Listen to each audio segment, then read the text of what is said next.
चलिए साथियों, तो शुरू करते हैं उत्तराखंड की यात्रा। जैसा कि आप सभी को मालूम है, हाँ भाई, उत्तराखंड देवभूमि के नाम से जाना जाता है। देवभूमि के नाम से इसलिए क्योंकि जितने भी धार्मिक तीर्थ स्थल हैं उनमें अधिकांश यही हैं। बद्रीनाथ, केदारनाथ, गंगोत्री, यमुनोत्री, वो यहाँ पर उपस्थित है। ठीक है, तो उत्तराखंड जिसके बारे में अक्सर बहुत ज्यादा इंटरनेशनली चर्चा रही, क्योंकि हाल ही के दिनों में जब नेपाल के साथ इशू हुआ था इंडिया का, तो उस इशू की शुरुआत यहीं से हुई थी, उत्तराखंड से। कौन सी जगह से हुई थी? अगर आपको याद हो तो यहां पर स्थित एक जगह, कौन सी जगह थी बेटा? वो काला पानी वाला क्षेत्र जो था, लिम्पियोधुरा, लिपुलेख और काला पानी, वो सारा की सारा क्षेत्र यहीं से संबंधित था। क्योंकि नेपाल और उत्तराखंड के बॉर्डर पर इसी क्षेत्र में जो क्षेत्र था, इसे लेकर के एक विवाद हुआ था, जिसे नेपाल ने अपना बताया था। इंडिया उसे अपना पहले से रखता ही है। पिथौरागढ़ से एक रोड का यहाँ और मतलब वो हुआ था। इसके साथ साथ तो हमें ये बात तो पता चली गई कि उत्तराखंड 2 इंटरनेशनल बॉर्डर रखता है। कौन कौन से इंटरनेशनल बॉर्डर रखता है? एक इंटरनेशनल बॉर्डर हुआ जो इसके साथ चाइना के साथ, एक नेपाल के साथ। अच्छा, दूसरा उत्तराखंड में इन दिनों एक घटना हुई जिसके कारण ये चर्चा में रहा। वो कौन सी थी बेटा? यहाँ पर अभी नंदा देवी ग्लेशियर टूट गया था, अगर आपको याद हो। तो नंदा देवी ग्लेशियर के कारण जो है यहाँ पर मतलब एक जगह पर्टिकुलर पावर प्लांट के अंदर नुकसान हुआ और काफी लोगों की जान चली गई। तीसरा क्या हुआ? नंदा देवी ग्लेशियर के साथ साथ हाल ही में यहाँ पर 28 तारीख से, अगर मैं सही हूं तो उत्तराखंड वाले बताएं, महाकुंभ का शुरुआत हुआ है। महाकुंभ शुरू हुआ है ना? तो उत्तराखंड जो है बहुत सारे कारणों से याद मतलब रखा जा सकता है। बहुत सारे कारण हैं, ठीक है ना, यहाँ पर याद करने के लिए। ठीक है, तो इन कारणों को ध्यान में रखते हुए हम उत्तराखंड को पढ़ेंगे। साथ में भारत की जो सबसे ज्यादा मैदानी क्षेत्र में या सबसे ज्यादा भारत को पानी लाने वाली जो नदियां हैं, वो सारी की सारी यहीं से ओरिजिनेट हो रही हैं। दैट इज गंगा और यमुना। ठीक है, इसलिए ये बहुत ज्यादा खास है आप लोगों के लिए। ठीक है, चलिए अब जान लेते हैं उत्तराखंड किस किस राज्य के साथ अपनी सीमाएं साझा करता है। उत्तराखंड सीमाएं साझा करता है मेरे प्यारे साथियों, आपके सामने यहां दिखाई दे रहे राज्य। हाँ भाई, ये कौन सा राज्य है? हिमाचल प्रदेश। हिमाचल प्रदेश के साथ साथ उत्तर प्रदेश से। अच्छा, उत्तर प्रदेश और इसका तो पुराना साथ है। क्यों? क्योंकि वर्ष 2000 में उत्तर प्रदेश से ही उत्तराखंड का निर्माण हुआ था। वर्ष 2000 में उत्तर प्रदेश से ही उत्तराखंड का निर्माण हुआ था, 9 नवंबर को। बहुत बढ़िया भैया। अच्छा, यहां पर एक हल्का सा क्षेत्र आपको टच हुआ दिख रहा होगा। अब ये बहुत सारा मैंने इधर उधर चेक कर लिया, लेकिन कुछ किलोमीटर एरिया है जो हरियाणा से भी उत्तराखंड का टच हो रहा है। यहां पर यमुनानगर हरियाणा का जो जिला है, उसके साथ में उत्तराखंड का छोटा सा हिस्सा, लगभग 14 किलोमीटर के आसपास, यानी बताते हैं कुछ, हाँ मतलब अलग अलग डिजिट्स हैं, 4, 14 जो भी है, वो यहाँ पर टच हो रहा है। कई जगह मैप में दिखा रखा है, कई जगह नहीं दिखा रखा है। ठीक है, अच्छी बात है। तो हम मान के चलते हैं कि टच होता है किसके साथ? हरियाणा के साथ में। तो हिमाचल प्रदेश, हरियाणा और इधर की तरफ उत्तर प्रदेश, साथ में यहां पर चाइना और यहां पर नेपाल के साथ इसकी सीमाएं साझा होती हैं। चूंकि यह एक हिमालयन राज्य है। कैसा राज्य है? हिमालयन राज्य है। हिमालयन राज्य है तो हिमालय के बारे में भी जानकारी पढ़ लें। यहां पर मुख्य हिमालय बिल्कुल वैसे ही जैसे हिमाचल में था।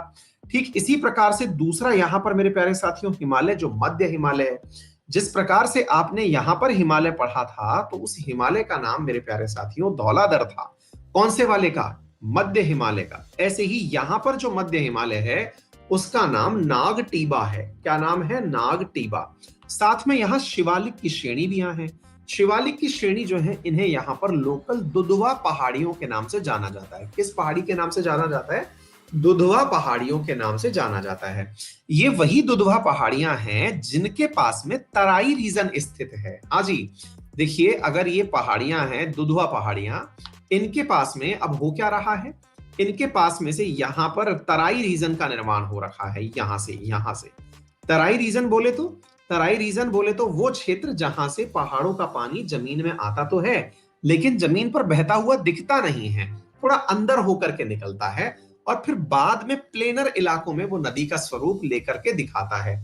तो यहां पर मेरे प्यारे साथियों तराई रीजन भी स्थित है। कौन सा रीजन स्थित है? तराई रीजन। ये बिल्कुल वैसा ही है जैसे कि नेपाल में भी तराई रीजन होता है, ऐसे ही उत्तराखंड में भी तराई रीजन है। तराई रीजन किस लिए खास होते हैं? ये असल में मैदानी क्षेत्र जैसे होते हैं और यहाँ पर मेरे प्यारे साथियों कृषि का क्षेत्र बहुत ज्यादा विकसित होता है। इसी तराई रीजन में उत्तर प्रदेश का एक नेशनल पार्क स्थित है जिसका नाम क्या है? Dudhwa national park. क्या नाम है? दुधवा नेशनल पार्क स्थित है। इसी प्रकार से इसी तराई रीजन में इधर की तरफ से उत्तराखंड का दुधवा पहाड़ी स्थित है। तो ये एक क्षेत्र है जो आपको पता होना चाहिए। चलिए फिलहाल के लिए इतना ही, आगे बढ़ते हैं। हाँ जी साहब, उत्तराखंड के अंदर जब हम चलते हैं तो हमें उत्तराखंड की कुछ बेसिक बातें तो ऑलरेडी पता हैं। क्या पता है? कि यहाँ की राजधानी देहरादून है, लेकिन हाल ही में यहाँ पर, हाँ जी साहब, दो यहाँ पर डिवीजन है साथियों। उत्तराखंड के अंदर दो डिवीजन है, एक का नाम है गढ़वाल और दूसरे का नाम है कुमाऊं, है ना साहब? दो क्षेत्र है यहाँ पर, दो डिवीजन है, कुमाऊं और गढ़वाल, ठीक है ना? अच्छा, डिवीजन के साथ साथ एक नया डिवीजन यहाँ पर और तैयार किया गया है। उस डिवीजन का नाम है गैरसैंण। क्या नाम है? गैरसैंण। और वो गैरसैंण डिवीजन जो है उसी में एक नई राजधानी जिसका नाम है गैरसैंण नामक राजधानी बनाई जा रही है। तो उत्तराखंड की दो राजधानियां, एक का नाम हो गया देहरादून और दूसरी का नाम हो गया गैरसैंण। देहरादून शीतकालीन हो जाएगी और गैरसैंण जो है वो ग्रीष्मकालीन राजधानी हो जाएगी। ठीक है बेटा? चलिए, तो यहाँ पर कुछ जरूरी बातें हम अब यहाँ से पढ़ने का प्रयास करते हैं। देखिए, सबसे पहली बात, इसका निर्माण कब हुआ? गैरसैंण कब की हो गई? गर्मियों की हो गई। देहरादून सर्दियों की राजधानी हो गई। जुडिशियल यानी कि जो उत्तराखंड की न्यायपालिका है, हाईकोर्ट जो है उत्तराखंड की, वो कहां पर स्थित है? नैनीताल में स्थित है। यानी कि इसकी न्यायिक राजधानी कौन सी है? तो इसकी नैनीताल न्यायिक राजधानी है। ठीक है ना? हाँ जी। लार्जेस्ट सीट कौन सी है? देहरादून सिटी जो है वो यहाँ पर देहरादून स्थित है। क्लियर साथियों? ये सीट चीजें आप लोगों को यहाँ पर पता होनी चाहिए। इसके अलावा और कौन सी बात पता होनी चाहिए आप लोगों को? मेरे प्यारे साथियों, यहाँ पर एरिया के हिसाब से अगर हम बात करें तो एरिया के हिसाब से यह देश के अंदर 19वां स्थान रखता है। यहाँ पर नंदा देवी नामक सबसे ऊंची चोटी पाई जाती है जो कि 7816 मीटर ऊंची है।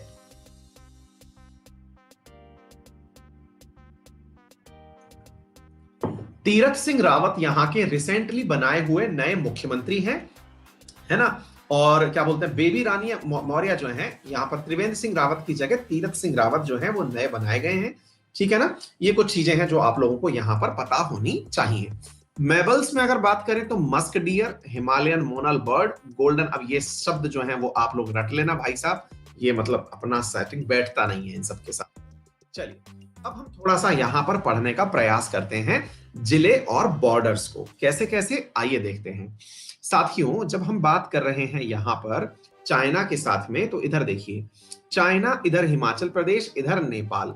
ये वाला बॉर्डर आप अत्यंत रूप से याद रखिएगा क्योंकि बहुत ज्यादा काम का है। यही सबसे ज्यादा विवादित क्षेत्र रहा है।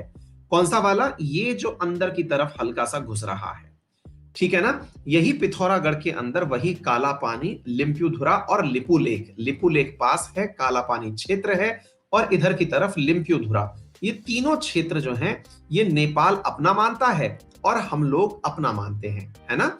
अच्छा, यही पिथौरागढ़ जिला है जिसके अंदर बॉर्डर रोड ऑर्गेनाइजेशन के द्वारा तिब्बत तक जाने के लिए, ये जो चाइना आपको दिख रहा है ना बच्चों, ये चाइना असल में तिब्बत की तरफ रास्ता दिखा रहा है।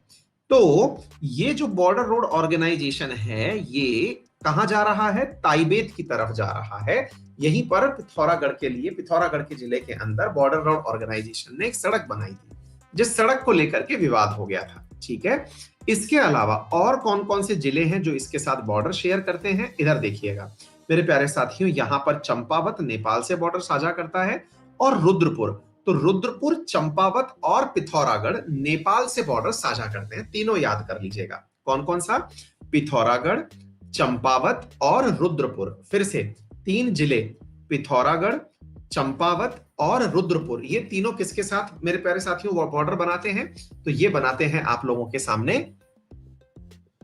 हाँ, पवनदीप रावत यहीं से ही है ना? हाँ ठीक है, तो ये तीनों के तीनों बॉर्डर बना लिए। ठीक है बेटा? अलग अलग कैपिटल क्यों बनाते हैं? ताकि उधर भी प्रशासन का ध्यान चला जाए। अदरवाइज क्या होता है, यहां पर एक बहुत बड़ी शिकायत है, मतलब अगर उत्तराखंड जाओगे तो उत्तराखंड के लोगों को अक्सर इस बात की शिकायत रहती है, क्या? यहाँ पर दो रीजन है, ये वाला कुमाऊं रीजन है, ये वाला गढ़वाल रीजन है।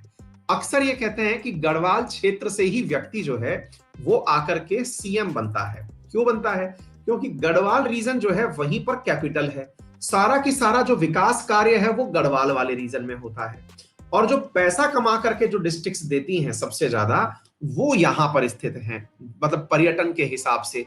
तो यहां पर थोड़ा सा विवाद इस बात को रहता है, मतलब उत्तराखंड के अंदर कुमाऊं और गढ़वाल। अच्छा, दूसरी जो सबसे बड़ी चीज है, चूंकि यहां पर ये पूरा इलाका पहाड़ी इलाका है। कौन सा इलाका है? पहाड़ी इलाका है। तो हाँ भाई, रुद्रपुर को अब उद्यम सिंह नगर के नाम से जाना जाता है। ठीक है बेटा? हाँ जी, अब सुनिएगा। तो होता क्या है, अगर आपको अपने कैपिटल जाना हो तो कैपिटल जाने के लिए बहुत लंबा रास्ता तय करना होता है। अब मान लीजिए आप पिथौरागढ़ डिस्ट्रिक्ट में रहते हैं और आपको देहरादून जाना है, तो ये मतलब पहाड़ों में ये दूरियां बहुत ज्यादा होती हैं साथियों, इनमें पहुंचने में पूरा पूरा दिन लग जाता है ना? तो ये पूरा पूरा दिन जो लग जाता है, इससे बचने के लिए अब यहां पर एक और, मेरे प्यारे साथियों, क्या बना दिया गया, यहां पर एक और मतलब प्रशासनिक रूप से प्रपोज्ड डिवीजन है जिसका नाम होगा गैरसैंण। तो अब जो गढ़वाल वाला रीजन है उसके लिए तो देहरादून हो गया। ठीक है? हाँ, 12-12 घंटे लग जाते हैं। ठीक है? हाँ, क्योंकि ये मतलब क्षेत्र मेरा भी बहुत ज्यादा गया, मेरे one of the best destinations में जो मुझे पहाड़ों में अब तक का सबसे अच्छा डेस्टिनेशन लगा वो ये वाला लगा है ना?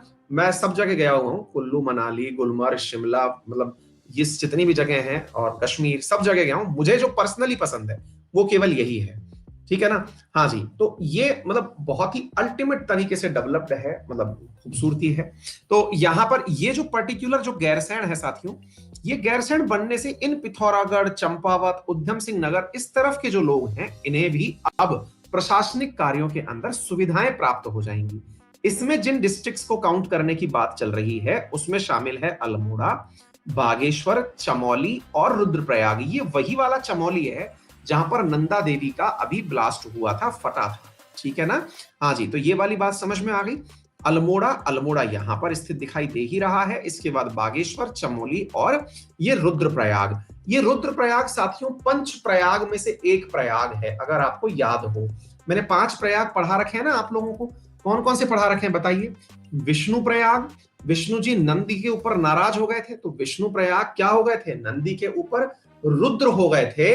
तो बीच बचाव करने कौन आया था? कर्ण प्रयाग आया था, और फिर देव प्रयाग आया था। याद है ना? सबसे ऊपर कौन सा प्रयाग पढ़ते हैं हम लोग? विष्णु प्रयाग। फिर कौन सा पढ़ते हैं? नंद प्रयाग, नंद प्रयाग। फिर इसके बाद क्या पढ़ते हैं? रुद्र प्रयाग, है ना? कौन सा प्रयाग? रुद्र प्रयाग।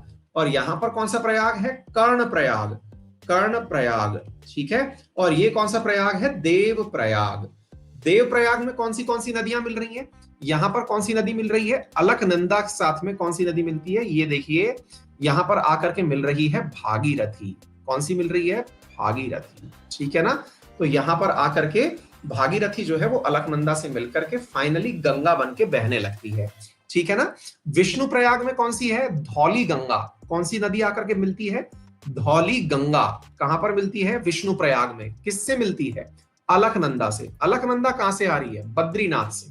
ठीक है? नंद प्रयाग के अंदर कौन सी आती है? नंदाकिनी। कौन सी आती है? नंदाकिनी, नंदाकिनी। ठीक है ना? कर्ण प्रयाग में आकर के कौन सी नदी मिलती है साथियों? पिंडारी गंगा, पिंडर गंगा जिसे आप कहते हैं, पिंडर गंगा। ठीक है? ऐसे ही रुद्रप्रयाग से आकर के कौन सी नदी मिलती है? मंदाकिनी, मंदाकिनी, मंदाकिनी। मंदाकिनी कहां से आ रही है? जैसे कि ये वाली जो है केदारनाथ से आ रही है, बद्रीनाथ से आ रही है, तो ये वाली केदारनाथ से आ रही है, केदारनाथ से, है ना? मंदाकिनी रिवर। और ये भागीरथी कहां से आ रही है? तो गंगोत्री से आ रही है, गंगोत्री से। और इधर की तरफ आगे जो लास्ट में बची वो कौन सी बच रही है? यमुनोत्री। ठीक है ना? ये सब चीजें मैंने आपको मैपिंग में याद करवाई हुई हैं, याद है?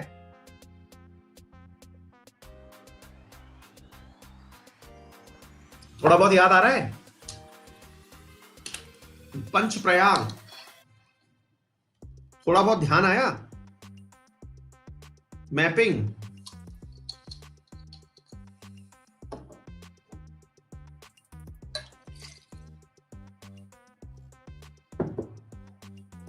क्लियर? चलिए बढ़े आगे। अब थोड़ा भूल गए होंगे तो बात अलग है, अदरवाइज मैंने ये सारी चीजें रटवाई हुई हैं आप लोगों को। ठीक है ना।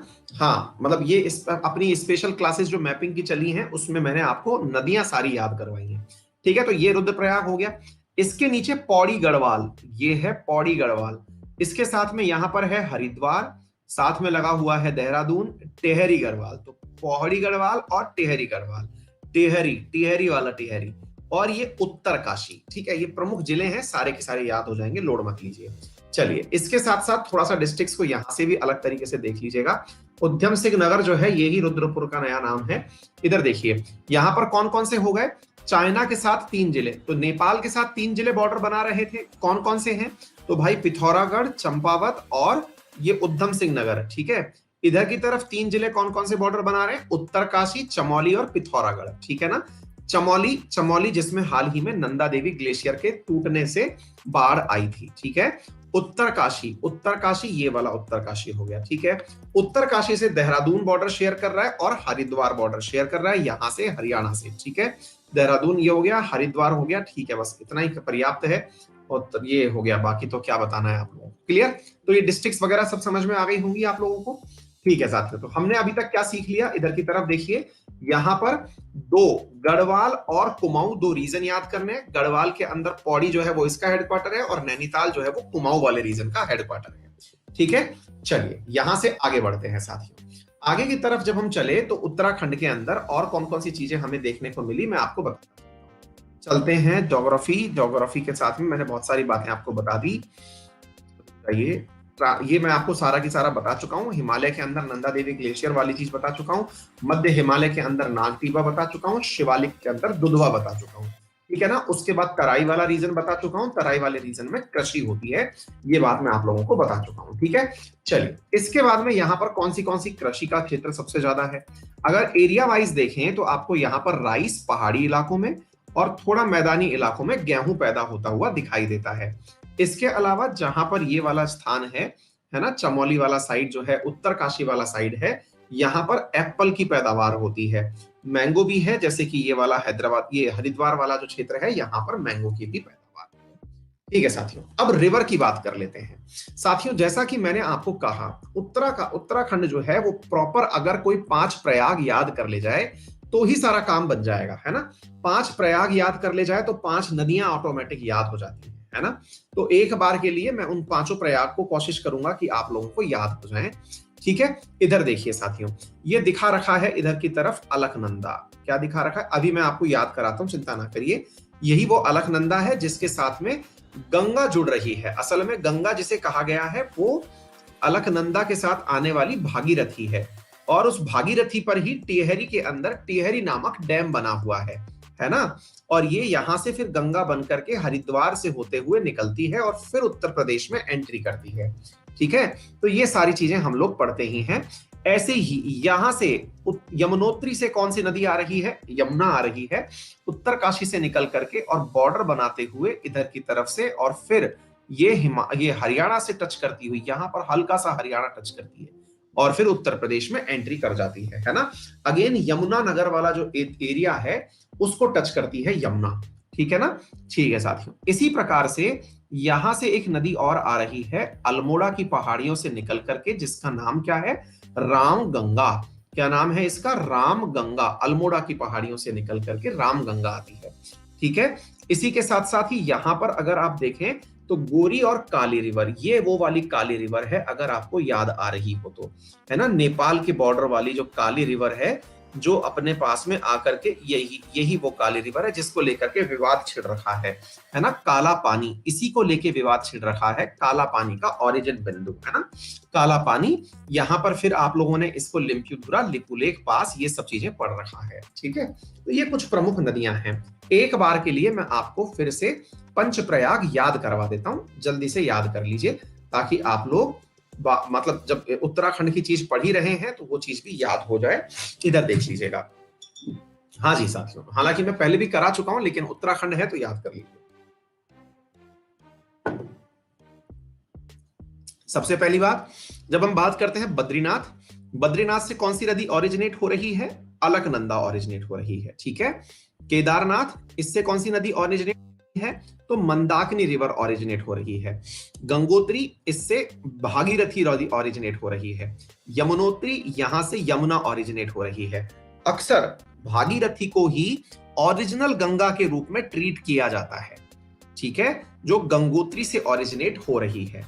अच्छा, सारे के सारे जो प्रयाग हैं वो अलकनंदा पर हैं, यानी अलकनंदा नदी से ही जब जब कोई मिला है तो प्रयागों का निर्माण हुआ है। यानी कि अगर भागीरथी की बात की जाए तो भागीरथी पर कोई भी क्या नहीं है, प्रयाग नहीं है। सारे प्रयाग कहां पर हैं? अलकनंदा पर ही हैं, ठीक है ना।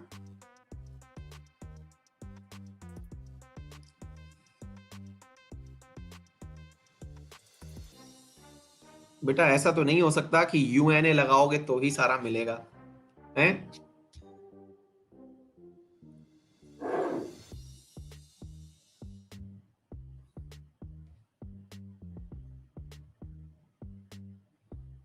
एक मिनट रुको।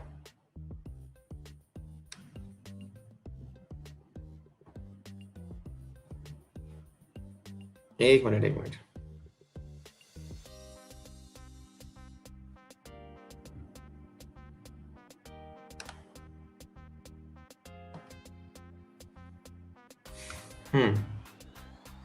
चलिए, इसके बाद में क्या है इसको समझने का प्रयास करिए। यहां पर सारी की सारी जब नदियां बताते हैं तो आप लोगों को यह बात समझ में आनी चाहिए कि यार एक मिनट, सिस्टम हैंग हो रहा है, एक मिनट रुकिए।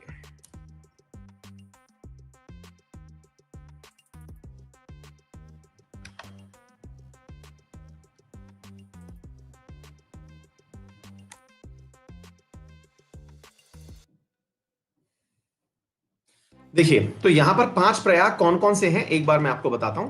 ये जो हमने बद्रीनाथ से आती हुई अलकनंदा देखी, इस पर आकर जुड़ रही है धौली गंगा। ये रही धौली गंगा। धौली गंगा जहां आके मिल रही है उस जगह का नाम क्या है? विष्णु प्रयाग। क्लियर। इसके बाद में इस अलकनंदा पर आकर के मिलती है नंदाकिनी। नंदाकिनी पर आकर के मिलती है तो आती है नंद प्रयाग। तो यहां पर विष्णु प्रयाग, विष्णु प्रयाग के बाद में नंद प्रयाग, फिर यहां से आगे की तरफ पिंडर गंगा आकर के मिलती है। तो यहां पर कौन सी चीज आती है? कर्ण प्रयाग। कौन सी है? कर्ण प्रयाग। रुद्र प्रयाग जो है इसमें आकर के मिलती है मंदाकिनी, और इसके बाद देव प्रयाग में आकर मिलती है भागीरथी। अक्सर मैंने इसको एक ट्रिक में याद करवाया है, मैं एक बार वो ट्रिक आप लोगों को याद करवा देता हूं। मैंने कहा था कि विष्णु जी नंदी के ऊपर रुद्र हो गए। विष्णु जी, मैंने इस तरह से याद कराया हुआ था, विष्णु जी नंदी के ऊपर रुद्र हो गए, नंदी पर रुद्र हो गए, ठीक है। तो विष्णु जी जब नंदी पर रुद्र हो गए तब जाकर के बीच बचाव करने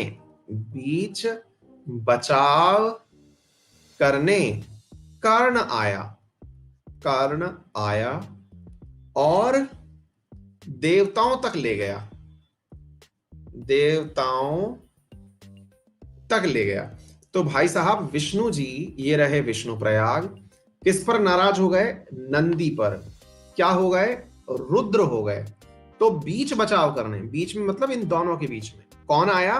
कर्ण आया, ठीक है। और कर्ण आने के बाद में कहां ले गया? देवताओं के पास ले गया, ठीक है। हाँ बेटा, कल टेस्ट होता है करंट अफेयर का, वर्मा जी। कल ये वाली करंट की क्लास, ये वाली क्लास नहीं होती है, कल इसी समय पे करंट की क्लास होती है, ठीक है। आज शाम को 5 बजे भी पॉलिटी की क्लास नहीं है, आज मूल विधि और संविधान वाली क्लास है, ठीक है ना, 5 बजे, जिसमें कि मैं आईपीसी, सीआरपीसी और कुछ एक्ट्स पढ़ाने वाला हूं, ठीक है। चलिए, तो यहां पर मैंने आपको बता दिया, ये हो गया कर्ण प्रयाग, रुद्र प्रयाग, ठीक है। इसके बाद में और क्या है? ये 5 प्रयाग याद हो गए होंगे। 5 प्रयाग को याद करने के बाद में अभी मैं रिवीजन भी करा दूंगा, लोड मत लीजिए। विष्णु जी नंदी के ऊपर क्या हो गए? रुद्र हो गए, कर्ण बीच में आया और देवताओं को भी साथ लाया। इसके बाद में हमने नदियां भी याद की हुई थी, और कैसे याद की थी? जो धौली गंगा है वो भी नंदी के ऊपर पिंडर गई, यानी बिखर गई, ठीक है ना। दोबारा सुन लीजिएगा, धौली गंगा जो है वो भी क्या की? नंदी के ऊपर पिंडर गई, यानी कि फैल गई, ठीक है। अच्छा, और फिर क्या हुआ? फिर जो है वो मंद मंद गति से भागीरथी के पास गई। कौन? धौली गंगा नंदी के ऊपर पिंडर गई और मंद गति से भागीरथी के पास गई। चलिए एक बार रिवीजन कर लेते हैं, बताइए कुल मिलाकर के बात इतनी सी है कि ये रही अलकनंदा। अगर हम बात करें तो हमारे पास 4 ओरिजिन के पॉइंट हैं। कौन कौन से 4 ओरिजिन के पॉइंट हैं जरा बताएंगे आप? सबसे पहले ये कौन सा पॉइंट है भैया? विष्णु प्रयाग, वो सॉरी माफी चाहेंगे, बद्रीनाथ। बद्रीनाथ, बद्रीनाथ, केदारनाथ, गंगोत्री और यमुनोत्री और यमुनेत्री। ठीक है, अच्छा, इसके साथ साथ ही अब हम बोल रहे हैं कि बद्रीनाथ से क्या निकलती है? रिवर निकलती है, ये निकली रिवर। अच्छा, इस रिवर का नाम क्या है जो निकल रही है? इस रिवर का नाम है अलकनंदा। क्या नाम है? अलकनंदा। ठीक है, अब केदारनाथ से भी एक नदी निकल रही है। केदारनाथ से जो नदी निकल रही है वो मंद गति से आ रही है। क्या नाम है उसका? मंदाकिनी। क्या नाम है? मंदाकिनी। ऐसे ही गंगोत्री से भी एक नदी निकल रही है जिसे रियल में गंगा समझा जाता है। वो कौन है? वो कौन है? भागीरथी। ठीक है, गंगोत्री से आ गई भागीरथी। भागीरथी जहां मिली थी, जिसके बाद गंगा नदी बनी असल में, वो जगह कौन सी थी? वो जगह थी साहब जहां पर असल में गंगा नदी बनी है। उस जगह का नाम है देवप्रयाग। क्या नाम है उसका? देवप्रयाग। अच्छा, 5 प्रयाग में सबसे नीचे वाला प्रयाग यही वाला है। ठीक है, अच्छा, हमने 5 प्रयाग कुछ ऐसे याद किए थे। क्या क्या याद किए थे साहब? हमने कहा था विष्णु जो हैं, विष्णु नंदी से रुद्र हो गए। विष्णु नंदी से रुद्र हो गए, तो बीच बचाव करने कर्ण आया। बीच बचाव का मतलब इन दोनों के बीच में है ना, कौन आया? कर्ण आया।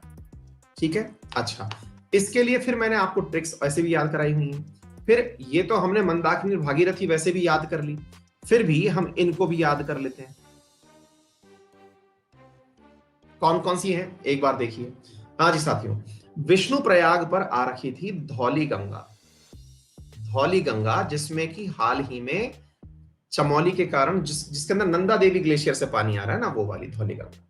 ये धौली गंगा नंदी के ऊपर यानी नंदाकिनी के ऊपर पिंडर गई। क्या हो गई? पिंडर गई।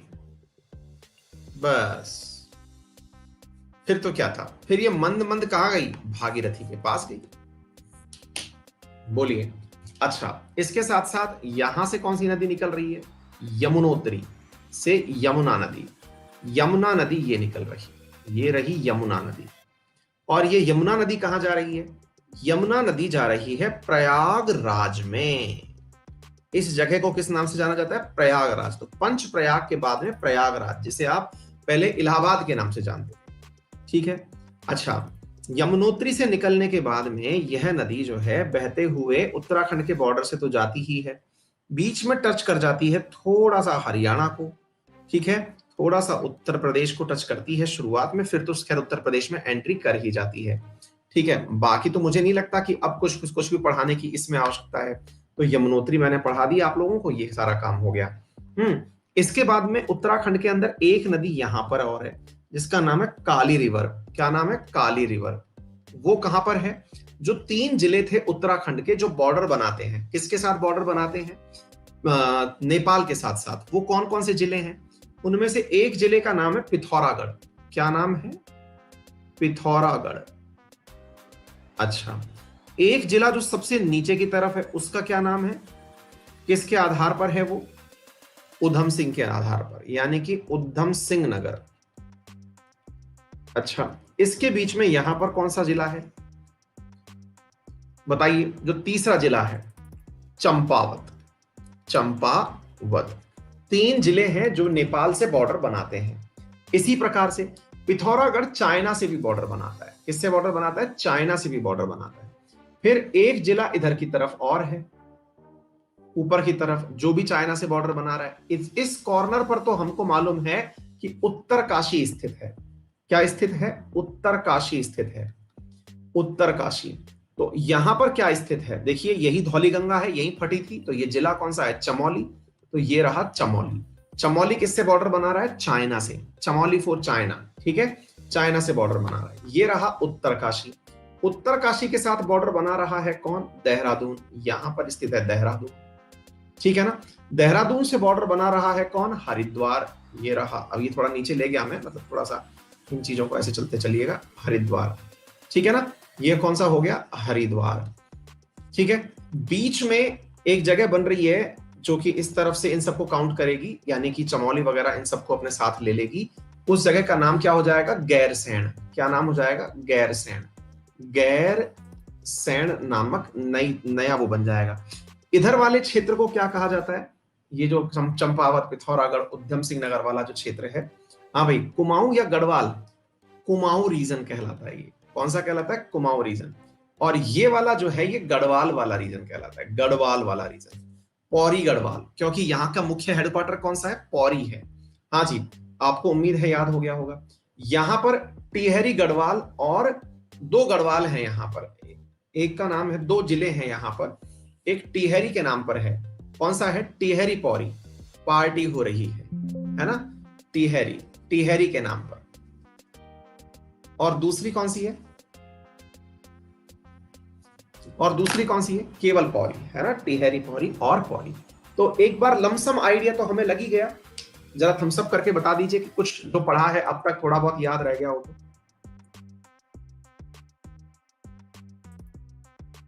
कुछ दिमाग में गया हो, जमा हो। पौड़ी गढ़वाल, टिहरी गढ़वाल, ठीक है।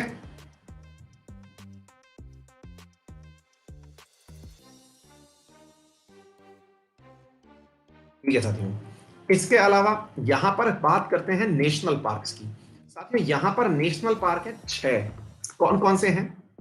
भारत का सबसे पुराना और सबसे पहला नेशनल पार्क और टाइगर रिजर्व, जिसका नाम है जिम कॉर्बेट नेशनल पार्क। बहुत बार पूछा जा चुका है परीक्षाओं में। मतलब ये सबसे, जब कुछ नहीं मिलता नेशनल पार्क में, सबसे आसान सवाल पूछना होता है तो यही पूछ लेते हैं। भारत का सबसे पुराना, ठीक है ना। तो मेरे प्यारे साथियों कौन सा है? जिम कॉर्बेट नेशनल पार्क, ठीक है। इसके बाद गंगोत्री ग्लेशियर के पास Gangotri national park, Govind national park, Nanda Devi glacier के पास Nanda Devi national park, Rajaji national park और valley of flower national park, ठीक है। क्लियर है? इसके अलावा Nandhaur wildlife, Binsar wildlife sanctuary, मैं इसमें भी ठहरा हुआ। मैं यहाँ पर ये बिनसर जो है इसके अंदर भी गया था। ये कौन से जिले में पड़ रही है भाई? ये बिनसर कौन सा जिला है भाई? बिनसर वाला कोई बताएगा मेरे हिसाब से, क्योंकि मैं नैनीताल से गया था। अल्मोड़ा में ही है ना ये, राजा जी के पास।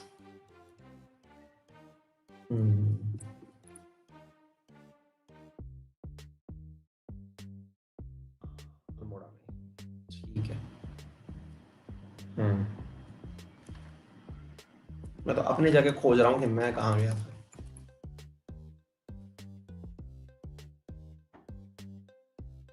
हाँ जी, तो ये वाइल्ड लाइफ सेंचुरी है, बर्ड सेंचुरी है। आपको 6 नेशनल पार्क याद करने हैं। कौन कौन से? जिम कॉर्बेट नेशनल पार्क तो वैसे ही याद हो जाएगा। इसके बाद गंगोत्री ग्लेशियर से गंगोत्री ग्लेशियर याद हो जाएगा। नंदा देवी ग्लेशियर से नंदा देवी ग्लेशियर याद हो जाएगा। Valley of flower national park तो मतलब यूं समझ लीजिए कि साहब, एक तरह से यूं समझिए अद्भुत चीजों में से एक कंसीडर किया जाता है इसको, क्योंकि पूरा फूल ही फूल यहाँ पर स्थित है। वैली ऑफ फ्लावर मतलब वैसे ही याद हो जाएगा यार। राजा जी और गोविंद, बस यही तो याद रखना है। गोविंद राजा बस याद रखना है, गोविंद और राजा। बाकी तो सारे के सारे याद हैं यार, ठीक है ना। हाँ जी, कौन कौन से? गोविंद और राजा, बस 2 ही याद रखने, गोविंद और राजा। बाकी में तो कोई भी लोड लेने की आवश्यकता नहीं है, ठीक है। चलिए तो एक बार रिवाइज कर ले फटाक से। 6 नेशनल पार्क है, कौन कौन से हैं जरा गिनाइए। हाँ भाई, सबसे पहले पहला भारत का सबसे पुराना और पहला कौन सा है? Jim Corbett, Jim Corbett national park, ठीक है। अच्छा, दूसरा ग्लेशियर के आधार पर याद कर लिया गंगोत्री।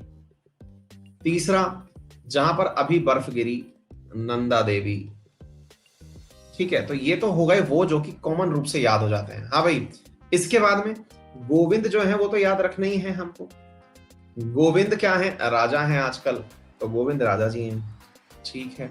और इसके बाद जब गोविंद राजा जी हैं तो ये साइलेंट रहते हैं क्योंकि राजा जी हैं। साइलेंट नहीं, sorry, valley of flower, flower valley है ना, valley of flower. Silent valley western Ghat में चला गया, वैली ऑफ फ्लावर, ठीक है ना, वैली ऑफ फ्लावर। क्लियर?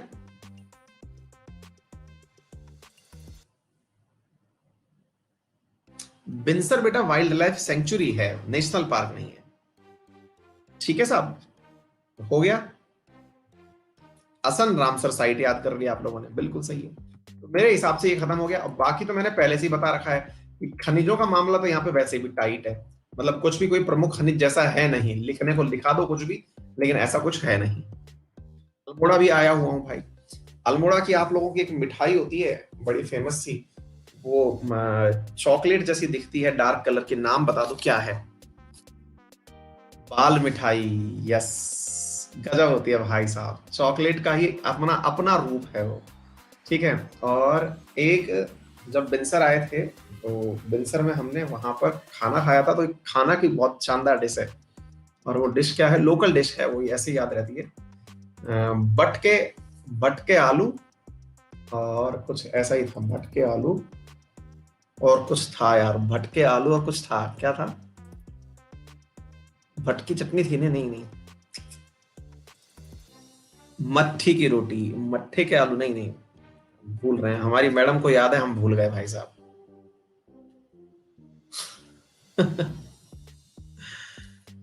हम भूल गए, मडुआ, मडवे की रोटी, हाँ।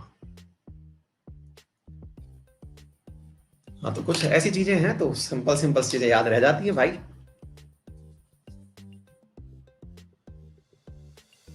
हाँ, चलो साहब, तो ये हो गया सारी की सारी, बहुत बढ़िया, घुमाए, मिल लिए आप सबसे, हो गया उत्तराखंड की यात्रा। उम्मीद है बहुत सारी चीजें सीखने को मिली होंगी। इवनिंग की जो क्लास है उसमें आपको मूल विधि पढ़ने को मिलेगी शाम 5 बजे, है ना, तो अपने सभी साथियों से भी शेयर कर देना, शाम को 5 बजे मूल विधि, ठीक है। कल जो है इसी टाइमिंग पर टेस्ट होगा करंट अफेयर का, जो मॉर्निंग में सुबह 6:30 बजे टेस्ट होता है ना, वो वाला, तो 6:30 बजे जो क्लास होती है उसका टेस्ट होगा, ठीक है। और बाकी वीकेंड है, बढ़िया से आप अपना कोई भी कोर्स परचेज करिए, अंकित 10 रेफरल कोड लगाइए और तैयारी करिए, ठीक है।